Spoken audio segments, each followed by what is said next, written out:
Good morning, students. Welcome back to another session for the lesson at the theatre. Students, it's very much necessary for all of us to follow etiquettes because we all live in a society.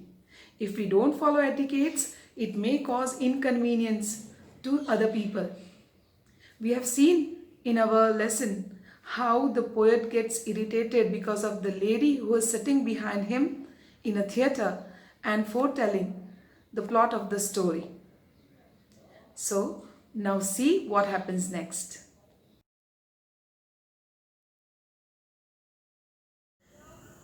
At the theatre, to the lady behind me by A.P. Herbert. We have seen in the earlier video that the poet tells the lady sitting behind him in the theatre that she has seen the play earlier, but the poet has not seen it earlier. And that's why she knows the events in the story, but the poet does not. Further, the poet tells the lady that the author of the play wants him not to know the murderer's identity in advance, but the lady keeps on shouting the name of the murderer, so she's doing something against the wish of the author, so she's not a friend of the author. The actors, in their funny way, have several funny things to say, but they do not amuse me more if you have said them just before. The actors, in their funny way, have several funny things to say. An author tries to write an interesting story by adding the elements like suspense, mystery, comedy, and the actors, with their acting, try to make it more interesting. But they do not amuse me more if you have said them just before. But the actors do not give pleasure to the poet because the lady tells everything in advance. The merit of the drama lies, I understand, in some surprise.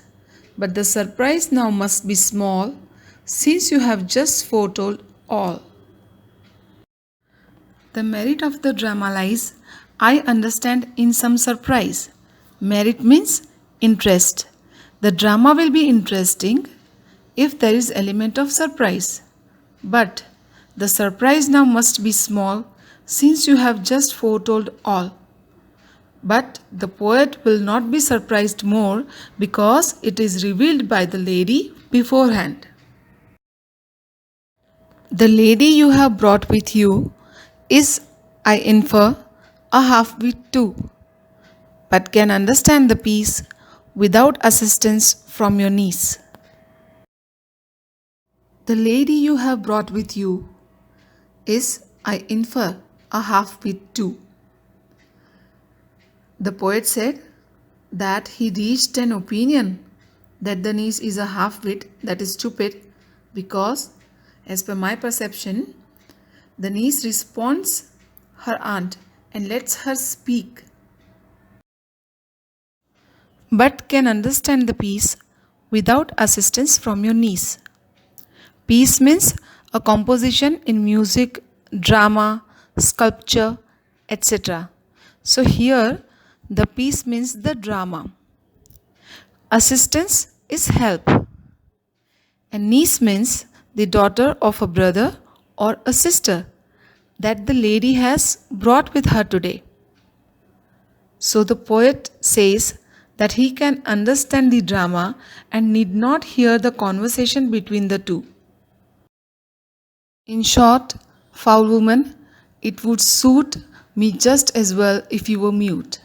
In fact, to make my meaning plain, I trust you will not speak again. In short, foul woman, it would suit me just as well if you were mute.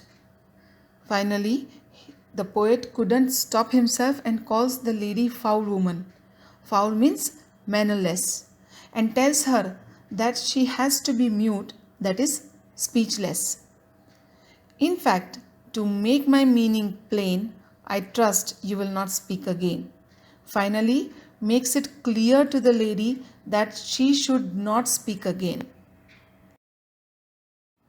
And may I add one human touch? Don't breathe upon my neck so much. Finally, one more rule of etiquette which the lady was lacking, the poet talks about. The lady was sitting exactly behind the poet and speaking, so the poet could feel her breath on his neck. So he instructed her to stay away from him. Thus, through the medium of this poem, the poet wants to draw our attention towards the disturbance and irritation caused by people lacking basic etiquettes. Now let's understand few figures of speech used in the poem. The actors in their funny way have several funny things to say. We can see that the lines end with way and say, which are rhyming words, so the figure of speech is internal rhyme. In fact, after this, every two lines in the poem end with the rhyming words. The actors in their funny way. Here, the adjective funny is transferred from the actors to their way of acting. So, the figure of speech is transferred epithet. But they do not amuse me more if you have said them just before. Again, more and before, internal rhyme. And the words me and more start with the same consonant sound, so the figure of speech is alliteration. The merit of the drama lies, I understand, in some surprise. Lies and surprise, they are rhyming words, so the figure of speech is internal rhyme. And the words some and surprise start with the same consonant sound, so the figure of speech is alliteration. In fact, to make my meaning plain, I trust you will not speak again. Here, the negative word not is used to express the positive meaning. So, the figure of speech is light at ease. But can understand the piece without assistance from your niece. The words piece and niece rhyme, so the figure of speech is internal rhyme. And the word the piece is associated with the drama, so the piece means the drama. So the figure of speech is metonymy. And may I add one human touch? Here the question is asked not for the sake of getting an answer. So the figure of speech is interrogation.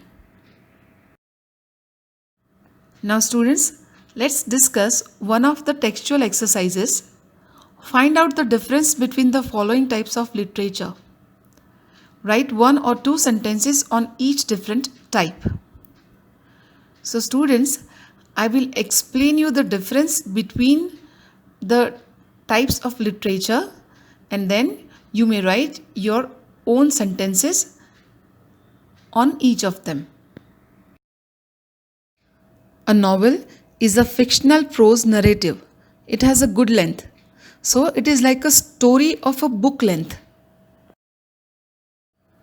A poem is a piece of writing in which the expression of feelings or ideas is given strength by paying attention to the rhyming pattern, rhythm, and description.